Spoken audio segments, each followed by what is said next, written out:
Welcome back to An Incredibly Oversimplified and Abridged History of Musical Theater, Episode 5, Back to Basics, but Better. The 90s. There were no musicals. The end. Psych! It was a simpler time, though.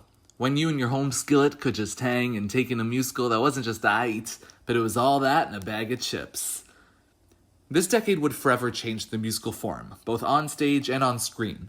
We saw the reinvention of the revival, the renaissance of the mouse, and the representation of women. That's a lot to cover, so let's get to it. People started reviving shows as early as the late 1800s. At that time, shows didn't run as long as they do today, so we'd even sometimes see shows revived in back-to-back years. HMS Pinafore, which premiered in 1879, had 9 revivals in the first 40 years of its life. That's roughly one every 4 years. In 1977, the Tonys started recognizing Best Revival.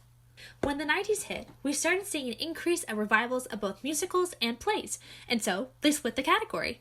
And this was a great call, because up until the 90s, revivals were pretty much that, reviving a show that people enjoyed in the past in order to present them to new audiences.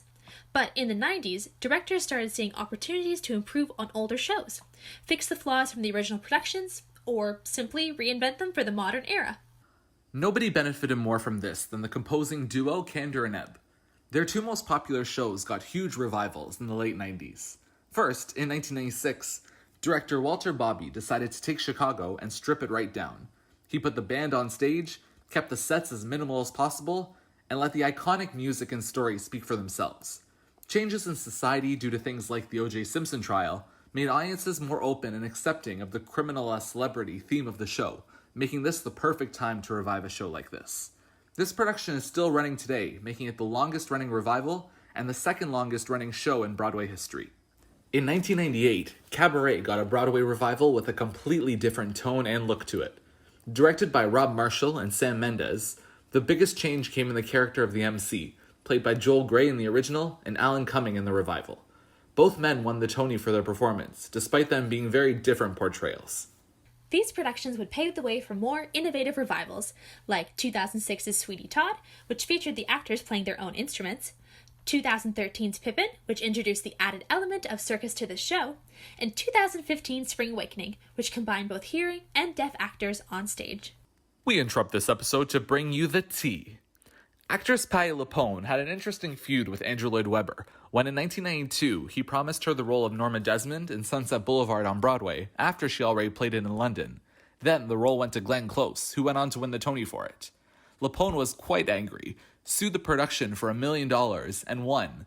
Then she used the money to build a pool at her Connecticut home and named it the Andrew Lloyd Webber Memorial Pool. He made fun of her accent, she'd make fun of his writing, and the two supposedly buried the hatchet in 2018. Good stuff. Now back to our episode. The 90s were also an excellent time for women making their name in musical theater.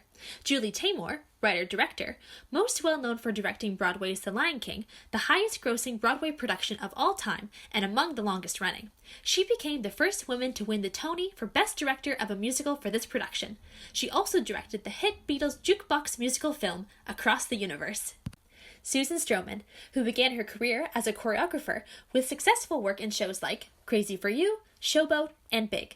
In 2000, she took on the role of director and choreographer for the revival of The Music Man. This double duty would continue throughout her career with shows like Bullets Over Broadway, Big Fish, and The Producers. Jeanine Tesori, the most prolific and honored female theatrical composer in history, with 5 Broadway musicals and 5 Tony Award nominations. She made her composing debut in 1997 with Off-Broadway's production of Violet, for which she won an Obie. Over the next 20 years, she composed the scores for Thoroughly Modern Millie, Caroline or Change, Shrek, and Fun Home. There are so many more we could talk about, and we encourage you to go learn about these fantastic women and more. The 90s were the decade that contained some of Disney's most beloved movies, but to truly understand why, we need to go back. The Walt Disney Company started in 1923 in a small office in LA. Their first full-length animated movie came in 1937 with Snow White and the Seven Dwarfs, which put them on the map. This would kick off the first of what's considered the 7 eras of the Disney filmography. The Golden Age. These films were overseen by Walt himself and established Disney as a leader in animated filmmaking, also known as the Tar and Sugar era, because of how quickly they jumped between fun and dark. The wartime era. Lower budgets and smaller teams of animators. These were mostly films composed of smaller short films put together.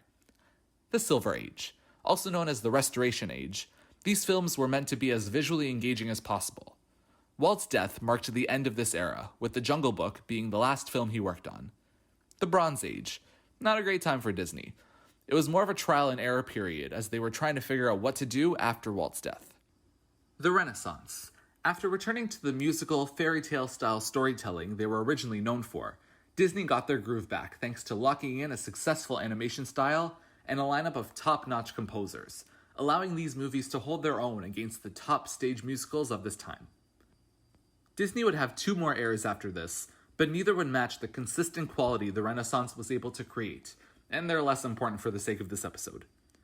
The movies of the Renaissance era would soon after make their way to the stage and honestly reinvigorate the Broadway musical and what's possible on stage. They would help set the trend for musicals inspired by movies and help make musicals accessible for audiences of all ages. But more on that next time.